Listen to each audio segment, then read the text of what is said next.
तो तस्वीरें फिलहाल हम आपको दिखा रहे हैं। मुख्यमंत्री योगी आदित्यनाथ की ये तस्वीरें हैं जहां तो देखिए लगातार आज देश में गोदान को लेकर घमासान मचा हुआ है और आज हम उस मुद्दे पर चर्चा करेंगे जिस पर धर्मगुरुओं और राजनीतिक पार्टियों के बीच इन दिनों बहस छिड़ी हुई। एक बॉलीवुड फिल्म आ रही है जिसका नाम है गोदान और ये फिल्म साहित्य से आगे आकर आज से ज्वलंत मुद्दों से टकराई हुई है जिस पर विवाद शुरू हो गया है। रिलीज से पहले ही इसे बैन करने की मांग की जा रही है, लेकिन क्यों, इसके लिए आपको इस फिल्म के बारे में थोड़ा जानना पड़ेगा। यह फिल्म मुंशी प्रेमचंद के उपन्यास का आधुनिक रूपांतरण नहीं है बल्कि एक गौ संरक्षण पर आधारित फिल्म है। फिल्म में गौ संरक्षण के संघर्ष को दर्शाया गया है जिस पर मुस्लिम धर्मगुरुओं का आरोप है कि गौ तस्करी के पीछे किसी खास समुदाय को दिखाया गया है जिससे पूरे समुदाय की छवि नकारात्मक रूप से पेश की जा रही है। वहीं एक दूसरी नेटफ्लिक्स की सीरीज घूसखोर पंडित पर भी विवाद छिड़ चुका है और इस पर ब्राह्मण समाज के लोग सड़कों पर हैं और पूछ रहे हैं कि घूसखोर पंडित ही क्यों, मुस्लिम और दलित क्यों नहीं, जिस पर सभी ने चुप्पी साध रखी है। और इसीलिए हम कह रहे हैं कि घूसखोर पंडित पर चुप्पी और गोदान पर धर्म युद्ध क्यों है और पूछ रहे हैं कि योगी बनाम विरोधी फिल्मों पर दाव से जीतेंगे या चुनाव। बल्कि संभल 2 गोदान क्यों नफरती घमासान मचा हुआ है। घूसखोर पंडित को निर्माता काल्पनिक कहानी बता रहे हैं तो टाइटल जाति सूचक होने की वजह से विवाद बढ़ता जा रहा है।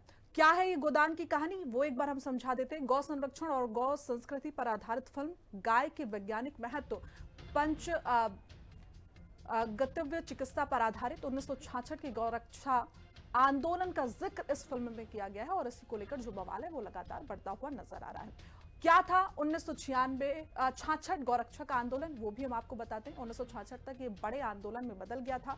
गौ हत्या पर पूर्ण प्रतिबंध की मांग तेज हो गई थी और ऐसे में आंदोलनकारियों ने संसद में घुसने की कोशिश की थी। प्रदर्शन को रोकने के लिए पुलिस ने गोली चलाई थी। 1966 का जिक्र हम इस पे कर रहे हैं। फिलहाल गोलीबारी में 8 से 10 लोग आंदोलनकारी की मौत हो चुकी थी और इसी पर अब ये फिल्म लगातार विवादों में बनी हुई है।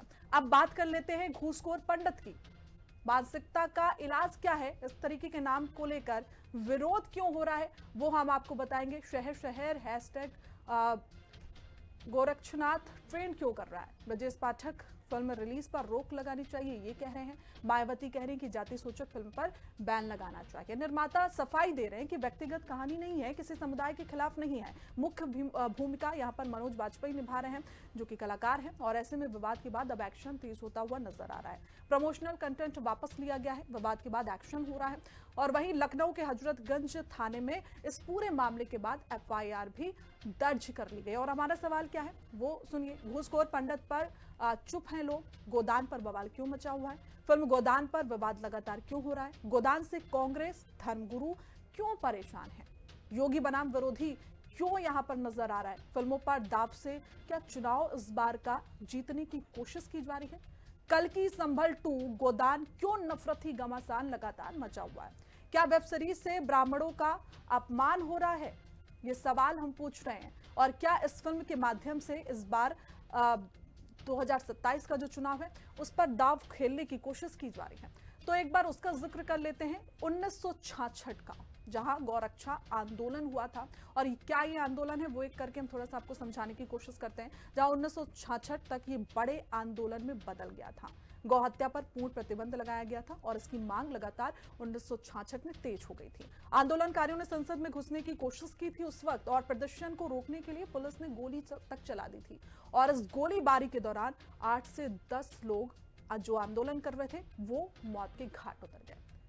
अब घूसखोर पंडित को लेकर भी लोगों की जो मानसिकता है वो लगातार उजागर होती हुई नजर आ रही है। शहर से प्रदर्शन हो रहा है, विरोध हो रहा है और लगातार इस फिल्म का विरोध होता जा रहा है और ब्रजेश पाठक फिल्म रिलीज पर रोक लगाने की मांग कर रहे हैं और इस पर मायावती ने भी कहा कि जाति सूचक फिल्म पर बैन लगना ही चाहिए क्योंकि जिस तरीके से लगातार पंडितों पर इस तरीके की जो फिल्में बनती हैं वो एक धर्म को टारगेट करने वाली बात ये मायावती की ओर से कहा गया है। और निर्माता इस पर सफाई देते हुए भी नजर आ रहे हैं। उन्होंने कहा कि व्यक्तिगत कहानी किसी समुदाय के खिलाफ नहीं है, बल्कि मुख्य भूमिका इस पर मनोज बाजपेयी निभा रहे हैं। वो मुख्य कलाकार के तौर पर हैं, जिस पर विवाद के बाद अब लगातार एक्शन होता हुआ भी तेज नजर आ रहा है। तो प्रमोशनल कंटेंट वापस लिया गया है, विवाद के बाद एक्शन हो रहा है। लखनऊ के हजरतगंज थाने में फिलहाल एफआईआर दर्ज करा दी गई है, लेकिन ये विवाद लगातार सुर्खियों में बना हुआ है। अब सवाल यही है कि आखिर घूसखोर पंडित पर सभी चुप क्यों हैं? जो फिल्म गोदान को लेकर सवाल उठा रहे, जो गोदान को लेकर लगातार बवाल कर रहे हैं, तो उनकी जिम्मेदारी फिल्म घूसखोर पंडित पर क्यों नहीं बनती है? तो इसी पर आज बातचीत करेंगे और हमारे साथ अमित प्रजापति, डायरेक्टर फिल्म गोदान के मौजूद हैं। डॉक्टर प्रवीण तिवारी, एक्टर गोदान के जो हैं वो भी हमारे साथ हैं। पूनम चाहर, एक्टर जो गोदान के हैं वो भी हमारे साथ मौजूद हैं। इसके अलावा नाजिम खान, इस्लामिक स्कॉलर हैं, जो हमारे साथ हैं। मैं सबसे पहले शुरुआत पूनम जी से कर लेती हूं, क्योंकि वो गोदान के एक्टर हैं, वो सही तरीके से समझा पाएंगे। चाहर जी, जिस तरीके से लगातार गोदान को लेकर भी विरोध हो रहा है, लेकिन एज अ एक्टर अगर उस फिल्म के बारे में मैं जानने की कोशिश करूं तो आपकी क्या प्रतिक्रिया रहेगी? मैम, गोदान फिल्म जो एक बनाई गई है, द एम इसका क्या है कि जो ऐतिहासिक एक घटना है उसको हमने लिया है, जिसमें मैंने सोनिया गांधी की भूमिका इंदिरा गांधी की भूमिका प्ले की है। ये मूवी किसी भी वर्ग, हिंदू, मुस्लिम या धार्मिक चीजों को आहत करने के लिए नहीं है। हमारा एम यहाँ पे गोरक्षा है और गाय को लेके जो उसके औषधीय गुणों और उसके बारे में हमने एक बहुत अच्छे तरीके से इसको पोर्ट्रेट किया है। अगर आप फिल्म को जाके देखेंगे तो उस पे कुछ भी आपत्तिजनक नहीं है। इसमें मैंने एक भूमिका निभाई है, वो एक काफी हिस्टोरिकल कैरेक्टर है इंदिरा गांधी जी का। और आप देखिएगा कि 1966 में जो हिस्ट्री की एक इंसिडेंट हुआ था, जिसमें कि गोरक्षा को लेके पूरे साधु समाज ने एक बहुत बड़ा आंदोलन किया था। और उस आंदोलन में उनका एम था कि गो हत्या को बंद किया जाए। जो एक हिस्ट्री की इतना बड़ा इंसिडेंट हुआ था, हमने उसको पोर्ट्रे करने की यहाँ कोशिश की गई है। लेकिन उस समय पे उनपे गोलियां चली थी, लाठियां चली थी। तो जैसे वो संसद में घुस रहे थे, तो उसको दूर करने के लिए, उस आंदोलन को दूर करने के लिए लाठियां चलाई गई थी, गोलियां चलाई गई थी, जिसमें बहुत सारे साधु समाज, गाय, उनकी हत्या हुई थी। तो हमारा यहाँ पे एम है उस हिस्ट्री के इंसिडेंट को पोर्ट्रे करना, और ये एम इस मूवी का है गाय रक्षा पे बात करना, गाय के औषधीय गुणों। इसमें बहुत सारे मैसेज हैं इस मूवी में। अगर आप बात करेंगे तो ये किसी भी चीज को प्रोवोकिंग करने के लिए नहीं है, ना ही किसी पर्टिकुलर धर्म और जाति को लेके इसमें बात की गई है। ठीक है, मैं शुरुआत अब सोच रही हूँ कि नाजिम जी के पास चली जाऊँ। नाजिम जी, उससे पहले श्रेया जी अपनी टीम को कहिएगा, हमारे साथ में विनोद चौधरी जो फिल्म के प्रोड्यूसर हैं और डायरेक्टर हैं वो मौजूद है। उनका नाम चल रहा है अमित प्रजापति। अमित प्रजापति भी फिल्म के साथ में जुड़े हुए हैं, लेकिन मैं कहूंगा नाम को ठीक कर लें। विनोद चौधरी हमारे साथ। ठीक है, विनोद जी का नाम सही कर लीजिए। मैं विनोद जी के पास जाऊंगी, लेकिन उससे पहले नाजिम खान जी के पास चली जाती हूँ। नाजिम जी, इस फिल्म को लेकर जिस तरीके से पूरे देश भर में विवाद चल रहा है, लगता है कि ये विवाद होना चाहिए? गौ संरक्षण की तो बात हो रही है, तो विवाद किस बात का? हाँ, देखिए, विवाद किस बात का, बात आपकी बिल्कुल सही है। देखिए, हम चाहते हैं कि गाय की रक्षा होनी चाहिए। गाय हमारे हिंदू भाइयों की आस्था है, पूर्ण रूप से सम्मान करते हैं। लेकिन बॉलीवुड को आखिर हो क्या गया है? वो ऐसी फिल्में बना के समाज के अंदर एक नफरत का माहौल पैदा करने की कोशिश कर रहे हैं कि डायलॉग ऐसे डालते हैं जहां समाज टूटने के कगार पे आता है। अब ये बताइए कि इन्होंने जो इस फिल्म के अंदर एक डायलॉग डाल रखा, वो भी मुस्लिम सामने टोपी लगा के इन्होंने बिठा रखा, और उससे कहने कि एक गाय को रोटी खिलाने वाला और एक गाय से रोटी खाने वाला। क्या ये समाज को जोड़ने वाला डायलॉग है? हमको तो बड़ी आपत्ति हुई, सेंसर बोर्ड पे भी बड़ी आपत्ति हुई। आखिर सेंसर बोर्ड सोया कहां है भाई? वो जागता क्यों नहीं कि ऐसी फिल्में आती हैं जो समाज के अंदर इस तरीके का एक डायलॉग बनता है और समाज को एक तोड़ने की बात करते हैं? तो भाई ऐसा नहीं होना चाहिए। हम ये कहते हैं कि गाय की रक्षा होनी चाहिए और गाय को राष्ट्रीय दर्जा मिलना चाहिए। हम तो पूर्ण रूप से इसका समर्थन करते हैं। लेकिन अगर मेरी कम्युनिटी को अगर फिल्मों के अंदर टारगेट करा जाएगा अपनी जेब में पैसा भरने के लिए, बॉलीवुड इस तरीके की फिल्मों को सेंसर से पास करेगा तो मुझे लगता है कि सेंसर बोर्ड को देखना चाहिए बॉलीवुड की फिल्में जो पास हो रही है उनको बिल्कुल बैन कर देना चाहिए, या तो उनके डायलॉग कट कर दिए या फिर समाज के अंदर एक ऐसा मैसेज दे कि ये आपको कोई नुकसान देने वाली ठीक है। नाजिम साहब आप ये कह रहे हैं ना, नाजिम साहब आप ये कह रहे हैं ना कि जिसमें इस फिल्म में जिस तरीके से एक समुदाय को टारगेट किया गया उस बात से आपत्ति है। वो समुदाय कोई भी होता, चाहे हिंदू होता तो भी आपत्ति होती, मुस्लिम है तो भी आपत्ति है, या सिख होता तो भी आपत्ति है, ये कह रहे हैं ना आप। तो घूसखोर पंडित के बारे में क्या कहेंगे? हाँ दीक्षित जी देखिए, फिर मैं अपने घूसखोर पंडित के बारे में क्या कहेंगे? हाँ दीक्षित जी देखिए, भाई दीक्षित जी आपके नाम में भी यार जो उसमें घूसखोर पंडित है उसके नाम में भी कैरेक्टर में भी दीक्षित आ रहा है, वो उसका जो कैरेक्टर है। लेकिन मैं एक शेर के माध्यम से ये बात कहना चाहता हूँ, बड़े ध्यान से सुनना। वो हमारे कमियों वो समुंदर को खंगालने में लगे हैं, हमारी कमियां हमें निकालने में लगे, जिनका कोई वकार नहीं है दीक्षित जी, आज वो हमारी पगड़ियों को उछालने में लगे हुए हैं। भाई हम लोगों को निशाने पर रखा जाता है। और रही घूसखोर पंडित की बात, तो भाई देखिए हम अपने ब्राह्मण समाज का पूरी तरीके से सम्मान करते हैं। भाई भारतीय हैं, हमारे अपने भाई हैं, लेकिन बॉलीवुड जो है अपनी जेब में, बॉलीवुड में जो ये कैरेक्टर इस तरीके के बनाए जा रहे हैं फिल्मों के राजीव साहब आप बहुत सफाई से बात से निकल गए। फिलहाल में प्रवीण जी भी हमारे साथ स्टूडियो में मौजूद है, मेरे बगल में, उनसे जान लेते हैं। प्रवीण जी, इस तरीके से गोदान को लेकर लगातार विवाद बढ़ रहा है, अगर एज ए एक्टर आपने वहां पर काम किया है, क्या आपको ऐसा लगा काम करते वक्त कि कुछ भी ऐसा था जिस पर विवाद इतना बढ़ना चाहिए? गाय से प्रेम की एक कहानी है। आपका और अतुल जी का धन्यवाद करूं, उससे ज्यादा धन्यवाद तो मैं नाजिम साहब का कर रहा हूं लगातार, और हर मंच पे कर रहा हूं, क्योंकि ये पहला मौका नहीं है। हम और नाजिम साहब लगातार रोज बैठ रहे हैं, अब धीरे धीरे मुस्कुरा रहे हैं। खुल के मुस्कुरा लीजिए नाजिम साहब। नाजिम साहब ने जितना प्रचार किया गोदान का, उतना तो विनोद चौधरी भी नहीं कर पाए, जिन्होंने इस फिल्म में पूरी जी जान लगा दी, सालों लगा दी है, बरसों की मेहनत की है। उससे ज्यादा इस्लामिक स्कॉलर जितने बैठ रहे हैं चैनलों पर, वो इसका प्रचार कर रहे हैं। और ये प्रचार के लिए ना चौधरी साहब ने कहा ना मैंने कहा, पहली चीज। दूसरी चीज, इन्होंने नाजिम साहब से मैं कई बार पूछ चुका हूं, ये फिल्म देखने ही नहीं जा रहे हैं। मैं कह रहा हूं देखने तो चले जाओ एक बार। चौधरी साहब मैं तो आपसे कहूंगा इनको जरा दिखवा दो, नाजिम साहब को भी, इनके जितने सहयोगी है ना उनको सबको ये फिल्म दिखा। आप जाएंगे नाजिम साहब देखने के लिए? हाँ प्रवीण भाई देखिए, मैं ऐसी कोई फिल्म नहीं देखता जिसमें अरे समाज को तोड़ने की ऐसी बात कैसे होती है। ऐसे कैसे तय कर लिया? समाज को तोड़ने ऐसी वाली कैसे बात तय है। कर ली? मुस्लिम समाज बता दीजिए कि आपका डायलॉग क्या है फिल्म के अंदर। आपको पता है, आपने अच्छी एक्टिंग आप बोलोगे, आपसे ज्यादा तेज मैं बोलूंगा। रुक जाइए ना एक मिनट। आप मुझे एक लाइन, आपने बोला मुस्लिम समाज को तोड़ने वाली कोई फिल्म है। आपने कहा मुस्लिम समाज को तोड़ने वाली फिल्म है। आप मुझे बताइए एक कारण कि ये मुस्लिम समाज को कैसे तोड़ रही है? क्या ये आपका जो डायलॉग है ये जोड़ने वाला क्या है? डायलॉग है, बोल के बताइए। अच्छा, यानी कि फिर मैं अच्छा ही कह रहा हूं, मैं बता रहा तो इसका मतलब मैं कह रहा हूं पहले डायलॉग बोल के बताइए। मैं देखूं आपको डायलॉग याद भी है कि नहीं। आपको ये याद भी है कि नहीं कि आप किस डायलॉग पर बोल रहे हैं? आपने एक ऐसे आपको ये याद भी है कि नहीं कि आप किस डायलॉग पर बोल रहे हैं? तो वही रूप देखा, आपको ये याद है किस डायलॉग पर बात कर रहे हैं? डायलॉग क्या है बताइए। मैंने तो डायलॉग पहले भी बोल दिया था। बताइए ना, बोलिए, एक बार और बोलिए। एक बार और नाजिम साहब। हाँ देखिए दीक्षित जी, देखिए मैं आपके कहने से बोलूंगा, हाँ, क्योंकि देखिए हाँ प्रवीण जी चाहते कि नाजिम बोले तो मैं देखिए इनकी आवाज को ठीक है आप बोलो। ठीक है मैं, इन्होंने कहा कि गाय को रोटी खिलाने वाला, हाँ, और गाय के रोटी खाने वाला, ये क्या है डायलॉग? बताइए ना। आप समर्थन करेंगे गाय के साथ रोटी खाने वाले का? भाई हाँ, मुझे पता थे कि आपका जो ये क्वेश्चन मार के इस तरीके का आएगा, तो मैं वही चीज तो कहना चाहता हूं भाई कि गाय को राष्ट्रीय दर्जा मिलना चाहिए। भाई क्यों नहीं मिल रहा? तो ये तो हम लोग कर चुके हैं ना संकल्प, मिलना चाहिए। मैं भी कह रहा हूं, हम तो और मैं तो आपका धन्यवाद कर चुका हूं, कितनी बार धन्यवाद किया मैंने आपका। आप ये बताइए, क्या गाय को रोटी खिलाने वाला और गाय के साथ रोटी खाने वाला एक हो सकते हैं, भाई हो सकते हैं? हाँ, आप सुन लीजिए, अभी आपने कहा कि गाय के साथ रोटी खाने वाला, देखिए यहां फर्क हो गया कि एक तरफ गाय खड़ी है, बराबर में रोटी खाना।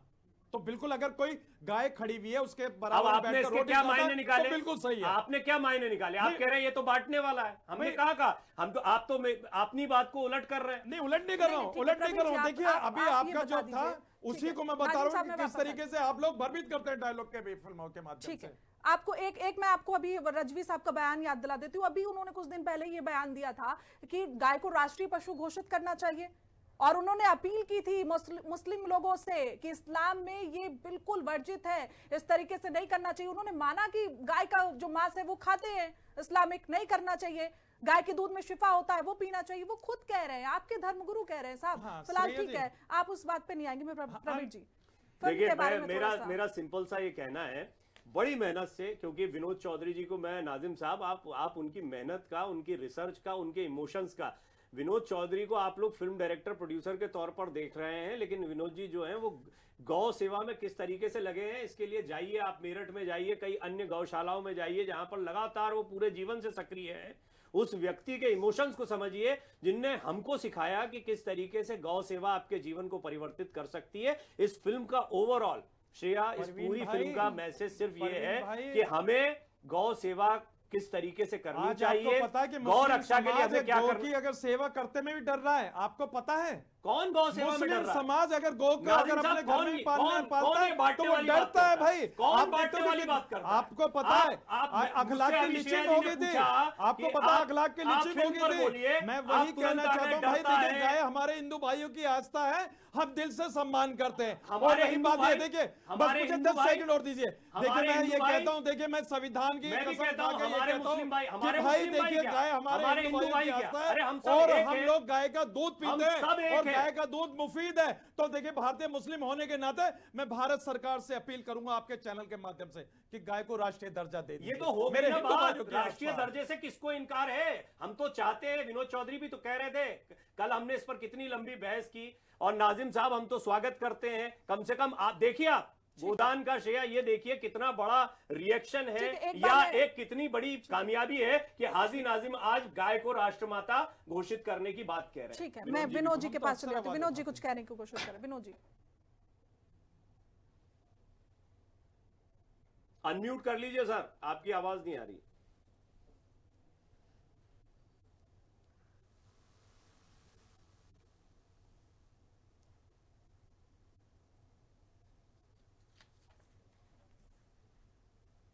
ठीक है विनोद जी, आपने म्यूट किया हुआ है शायद।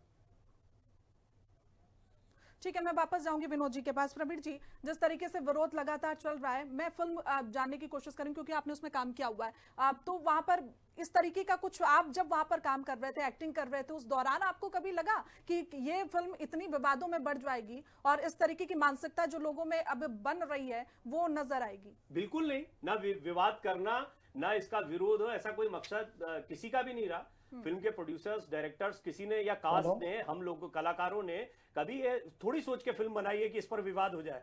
हमने फिल्म इसलिए बनाई है कि इसका एक मैसेज है, इस फिल्म को इसलिए, और देखिए लोग इतने इस पर बात कर रहे हैं, आप इसको एक फिल्म के क्राफ्ट की तरह भी देखिए। मैं एक आर्टिस्ट हूं, आर्टिस्ट के तौर पर मैं ये कहना चाहूंगा कि आप उस फिल्म में इमोशंस को देखिए, आप पूनम चाहर के काम को देखिए, आप अमित प्रजापति, विनोद चौधरी के डायरेक्शन को देखिए, आप प्रवीण तिवारी की एक्टिंग को देखिए, आप कैलाश खेर और शान के गाने को सुनिए, आप उसमें यह महसूस करिए कि माता पिता के साथ बच्चों के वर्तमान में रिश्तों को किस खूबसूरती से दर्शाया गया है।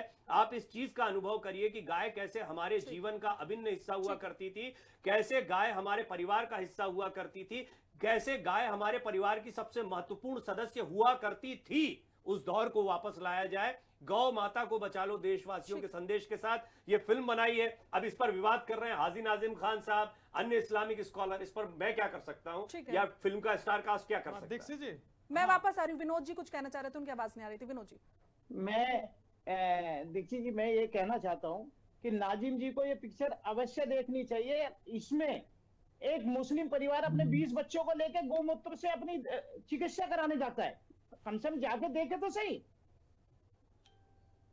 इस फिल्म को नाजिम साहब को जरूर अवश्य देखनी चाहिए। और ये जो खाली कह रहे हैं कि टोपी लगाने से ये कि डायलॉग डाला, हमने अगर इस समाज का कोई नाम लिया हो, हमने कुछ कहा हो, अरे गो हत्या जो कर रहा है उसके लिए तो सजा मिलेगी ना। दीक्षित जी, मैं जवाब दूं? हमारे लिए आ रही हूँ नाजिम साहब, आपके पास ही आ रही हूँ जी। हमारे लिए, हमारी संस्कृति में गाय सदियों से पूजनीय रही है। हमारे यहाँ सबसे पहली रोटी गाय की निकलती है, तो हम इसका अपमान थोड़ी सहन करेंगे। बिल्कुल। और मेरा तो मानना ये है नाजिम साहब कि ये तो प्रेम की कहानी है, आपत्ति किस बात की?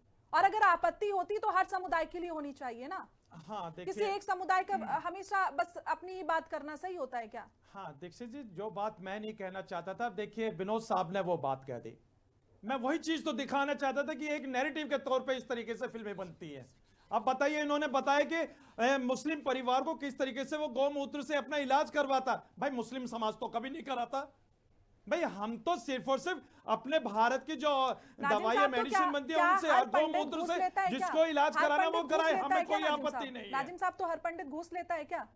ये तो वो डायरेक्टर बताएंगे, जिन्होंने जो तो नीरज जी वो बताएंगे, रितेश साहा जी वो बताएंगे। भाई अगर घूसखोर पंडित की बात करते तो मैं कहता हूँ कि मनोज वाजपेयी जी को ऐसा कैरेक्टर नहीं करना चाहिए था। विश्वास नहीं करना है तो दोहरा चरित्र हो गया। नाजिम खान साहब को विवाद करना है, विवाद के लिए वो हर एंगल को ढूंढ रहे हैं। उन्होंने अभी एक गलत बात कही, उन्होंने ये कहा कि हम तो ऐसा नहीं करवाते हैं। आप कैसे सबका ठेका ले सकते हैं नाजिम साहब? आपने कैसे सबकी तरफ से कह दिया कौन कैसे इलाज करवा रहा है, कैसे इलाज नहीं करवा रहा? हम मुस्लिम समाज तो गौ मात्रा से कोई इलाज नहीं करवाते या गौमूत्र से कोई इलाज नहीं करवाते, ये स्टेटमेंट आपने दिया है। हाँ। इसकी जिम्मेदारी कैसे लेंगे? आपने क्या सबका ठेका ले लिया है? परवीन जी, आपके सवाल का जवाब देता हूं। देखिए अल्लाह का शुक्र है मजहब इस्लाम को मानने वाला हूं, और देखिए बड़ी जिम्मेदारी के साथ आपसे कहता हूं कि देखिए गाय हमारे हिंदू भाइयों की आस्था हम सम्मान करते हैं, लेकिन अगर गौमूत्र की बात आप करेंगे, जिनको करवाना वो करवाइए, लेकिन मुस्लिम समाज नहीं करवाता। और हिंदुत्व और ये दोनों चीजों को अलग अलग रखकर एक बंटवारा आप यहाँ पैदा कर देते हैं। हम तो ऐसे बैठे हैं कि सारे देशवासी बैठे हैं, एक फिल्म क्राफ्ट पर आप बात कर रहे हैं, आपकी कुछ आपत्तियां, अब आप उसमें